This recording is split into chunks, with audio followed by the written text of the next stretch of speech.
আসসালামু আলাইকুম এভরিওয়ান, আশা করি আপনারা সকলে অনেক ভালো আছেন। ভিডিওর শুরুতে যেহেতু আপনারা দেখতে পাচ্ছেন এই সুন্দর নেকলেসটি, আর এই সুন্দর নেকলেসটি কিভাবে বাসায় তৈরি করা যায় সেইটাই আমি আজকে আপনাদের সঙ্গে শেয়ার করব।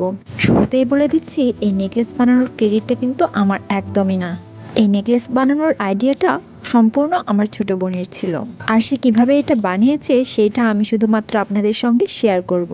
আমাদের প্রত্যেকের মাঝে কিছু না কিছু গুণাবলী রয়েছে। আমরা প্রত্যেকেই অনেক কিছু নিয়েই কল্পনা করি, কিন্তু তা বাস্তবে খুব কমে প্রয়োগ করি। নেকলেস বানানোর জন্য প্রথমে একটি ট্যাবলেট বা ক্যাপসুলের এরকম প্যাকেট নিয়েছে এবং সেটাকে কেটে নিয়েছে। দেন এইটাকে একটা কালার করা হয়েছে। আপনারা চাইলে এখানে যে কোনো কালার ইউজ করতে পারেন। আমার বোন এখানে রেড কালারের একটা নেল পালিশ ব্যবহার করেছে, যেটা কিনা খুবই শাইনিং ছিল। আপনারাও চাইলে এই ট্রিকটি ফলো করতে পারেন। তারপর আপনারা ভিডিওটি যেরকমটি দেখতে পাচ্ছেন, একটা মোটা পলিথিন প্যাকেটের উপরে আঠার মাধ্যমে এই ক্যাপসুলের প্যাকেটটি বসিয়ে দিয়েছে।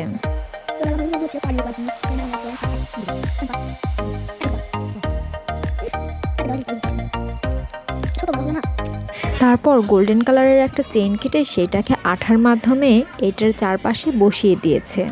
দেন এটাকে পলি থেকে উঠিয়ে একটা মোটা কাগজে ট্রান্সফার করা হয়েছে। আপনারা চাইলে শুরুতে এটি পলির পরিবর্তে সরাসরি মোটা একটা কাগজের ওপরে আঠার মাধ্যমে বসিয়ে দিতে পারেন।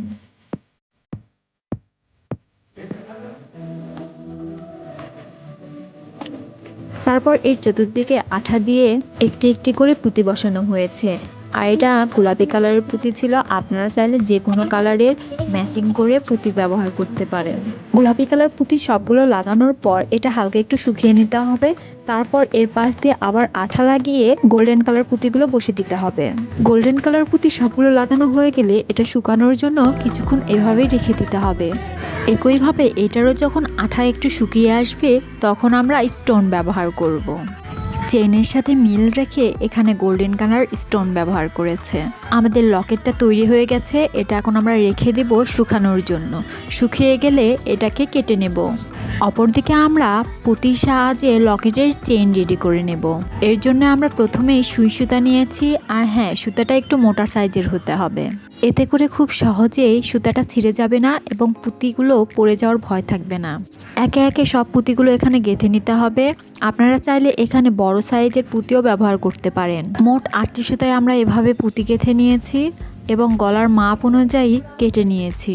তারপর এটাকে আমরা যে লকেটটি তৈরি করেছিলাম সেটার সাথে আটকিয়ে দিয়েছি। কেমন লাগলো ভিডিওটি অবশ্যই জানাবেন। আর বাসায় থাকা ছোটোখাটো জিনিস দিয়ে আপনারাও খুব সহজে এইরকম নেকলেস তৈরি করতে পারেন। আজকের মতো এখানে শেষ করছি। আল্লাহ হাফেজ।